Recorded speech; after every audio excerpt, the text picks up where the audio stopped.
it's Jean from Happy Indulgence here and welcome to my January wrap-up video.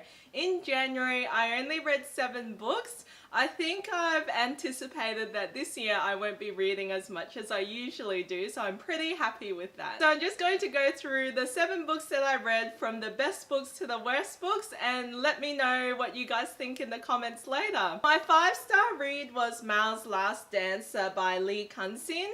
I've had this book on my TBR forever, but I did a diversity challenge and it was one of the books that I wanted to pick up. Basically, this is a non-fiction book about a young boy in communist China who grows up and escapes to America to start his dream of being a ballet dancer. It's actually a really inspirational read, and it really gives us a glaring look at poverty in China. And I loved, all the Chinese language, the Chinese culture. It was really good to find out more about my own heritage, especially in communist China. And yeah, I really loved it, especially the ballet parts were really inspirational. So I gave this one 5 stars. This one has been on my TBR forever as well, and it's More Happy Than Not by Adam Silvera. I gave this one 4.5 stars, and look how cool this is. There's lots of different editions, but I love this rainbow edition. So More Happy Than Not is a speculative fiction read.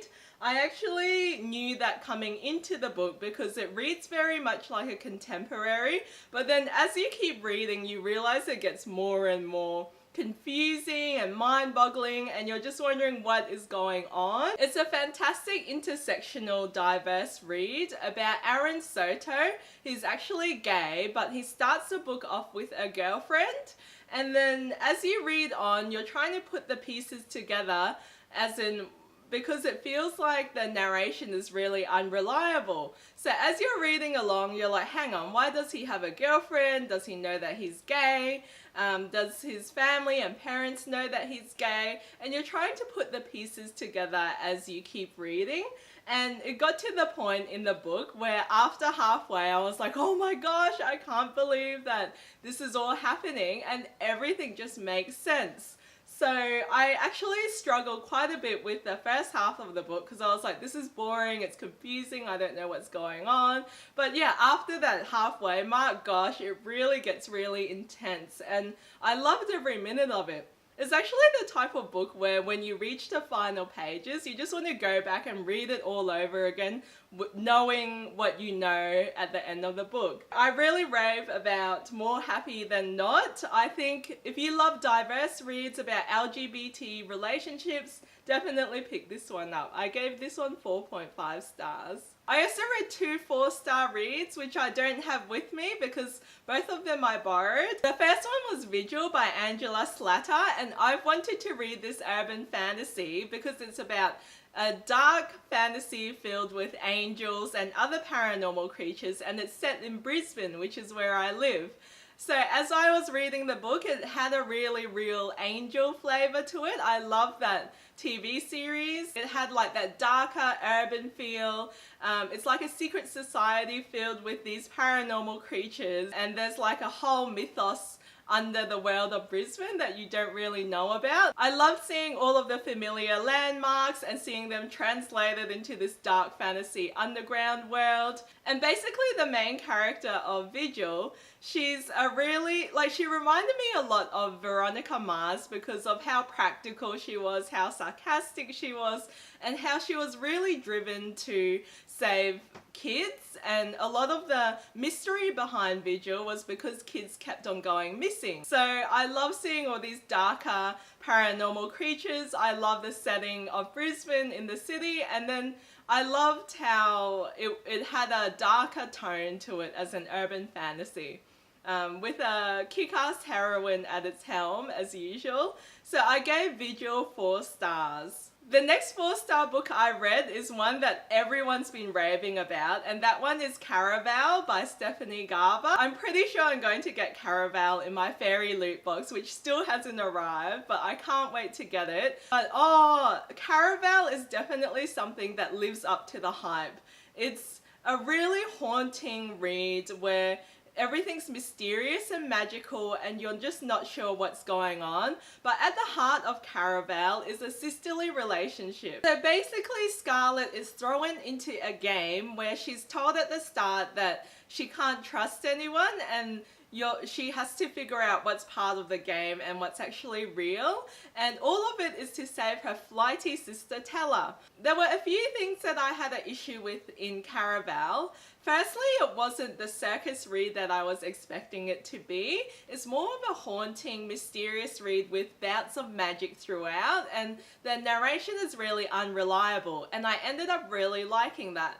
The second part is that I didn't really feel the closeness in the sisterly relationship. It's meant to be all about them, but in the end, I felt that there was a romance that just distracted from it. Thirdly, in Caraval, I thought the ending was really disappointing, especially after all of the build-up, and then we're just told one thing and we're meant to accept it. I am looking forward to the next book though, because there is a massive cliffhanger. Well, I love the magical, atmospheric and unreliable narration in Caraval, but I did have a few problems with it, which is why I gave it 4 stars. Another 4-star book was Who's Afraid by Maria Lewis, and this is an Aussie urban fantasy read, and it's about werewolves, and I loved it because the main character, Tommy Grayson, she's a biracial protagonist from Scotland and her father's Maori from New Zealand. So the book starts off going into New Zealand and she finds out about her father's heritage,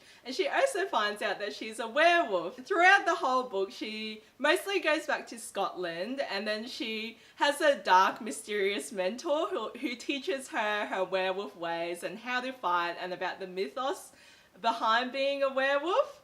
I thought Tommy Grayson was a hilarious, sarcastic and witty character, and I loved how she wasn't perfect. She has her rage issues, and that's what I liked about the book, because it doesn't portray the perfect heroine that needs to be saved. Typical female values in that you have to restrain your feelings and you can't let your anger show, and Tommy Grayson was completely different from all of that. I also loved how she wasn't your typical white protagonist. It's really great to see a biracial character. Some people have criticized the Maori representation in this, and I do agree with some of it, in that there's one Maori character in particular who's a villain, and it shouldn't be like that at all. I love the mythology. I thought it was really fast-paced and filled with action, and I really enjoyed it, so I can't wait to read Who's Afraid 2. So I gave this one 4 stars, and I'll be reviewing it on the blog soon at happyindulgencebooks.com. A 3-star book that I read was Hexenhaus by Nikki McWatters, and this one talks about witchcraft, but not witchcraft in a traditional sense. It's more witchcraft with how it was evolved in the past, and how people were accused of witchery and witchcraft, and they'll be subject to torture from pretty much no evidence at all. So there's very little witchery in here, and more rumors, more paranoia, and more mob mentality. So that was an interesting thing that was explored here.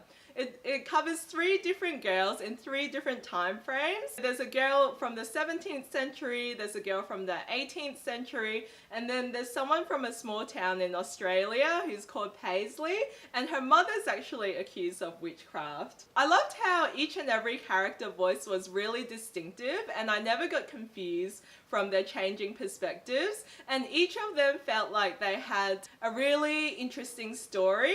For example, one of them encounters a Hexenhaus, which is a torture house for witches, and it was really disturbing because it felt really accurate with the way these historical events unfolded. The only thing is I didn't connect to Paisley's point of view. I thought the historical parts in Hexenhaus were more powerful. It's definitely for readers who love historical fiction. So I gave Hexenhaus 3 stars, and I really enjoyed it. I'll link you guys to the review on the blog down below. This book has been raved about heavily, and that's The Sun Is Also a Star by Nicola Yoon, and it has an absolutely beautiful cover. I really enjoyed the narrative of both Natasha and Daniel, who are both immigrants in America. Natasha is Jamaican and about to be deported, and Daniel is Korean American. and both of them sort of connect being a second generation immigrant. The whole story happens over a day. So they meet, they fall in love, they realize they have a connection with one another. And look, seriously, you know what I'm like with Insta love. And when it happens over the course of just one day, that's when my eyes raise and I get a bit weary. A lot of the events happened really quickly, and while I was reading it, I'm like, this is pretty much the longest day ever, and it would have been more realistic for me if it happened over the course of a few weeks or even a few months. I thought Natasha was a great pragmatic character that really sticks to her facts and her numbers, and Daniel was more of the beta male, where he's all wishy-washy, he's in touch with his feelings, and he loves poultry.